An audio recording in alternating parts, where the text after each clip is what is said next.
બાપુને માગવું એક દીકરી માની પાસે ન માગે તો કોની પાસે માગે એટલા માટે આ જગતના કોઈ સુખ વૈભવ મારે નથી જોતા પણ મને મારો રામ મળે બસ આ બ્રહ્મ સંબંધ જીવ જ્યારે પરમાત્માને મળવા આપવું થાય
आज दिवस सुधी में तारी पासे मांगी नहीं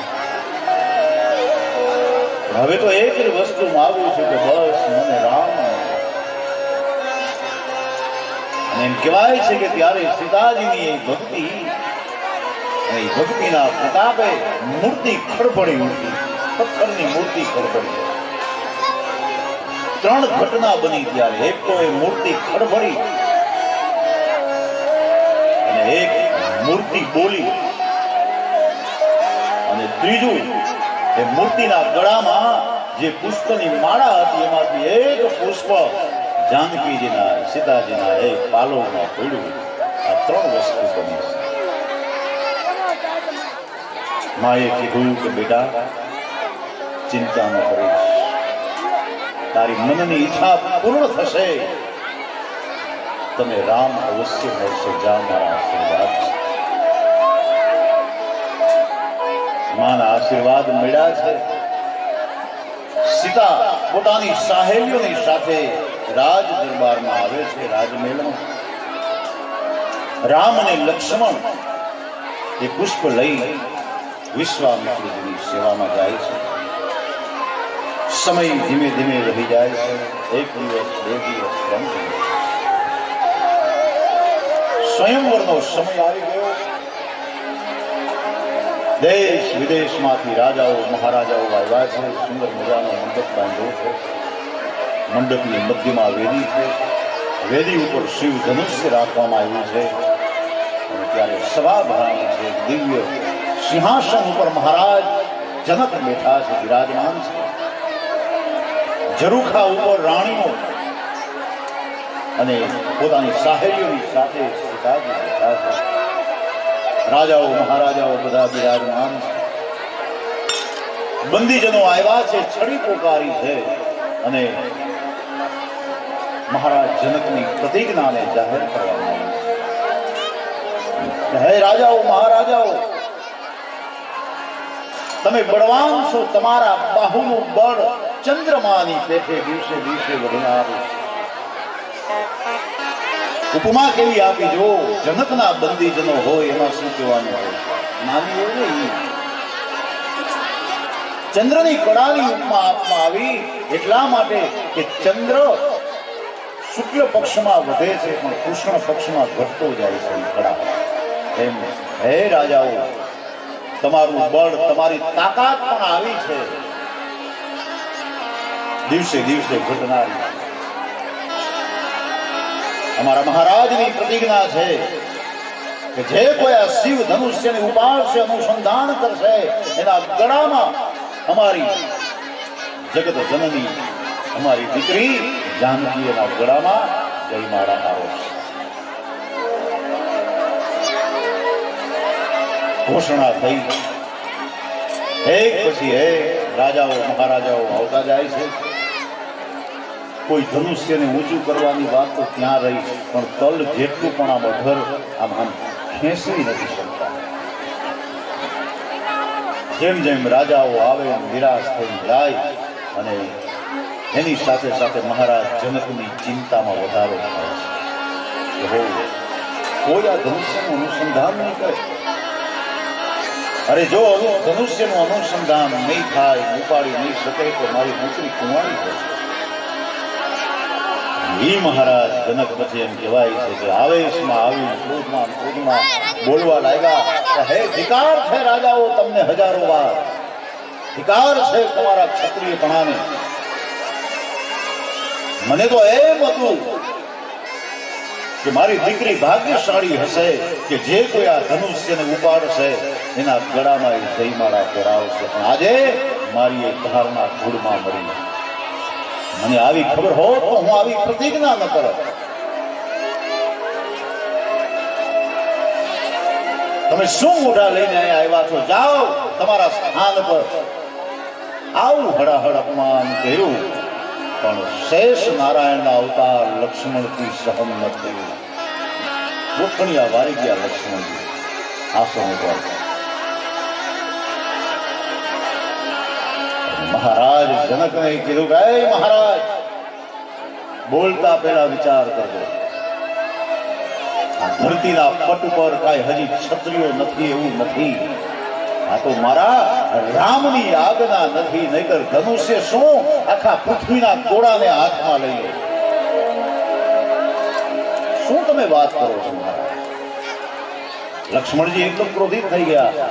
રામે કીધું ભળવો થાય થોડો ખાનગીનો બે, હજી આપણો સમય નથી આવ્યો. પછી એમ કહેવાય છે કે હવે તો રામની નજર ઝરૂખા ઉપર બેઠેલા સીતાજી ઉપર પડી અને એ પામી ગયા કે હવે આતુરતાનો અંત આવવાની તૈયારી. અને ત્યારે વિશ્વામિત્રે કીધું કે બેટા, રામ ઉભા થયા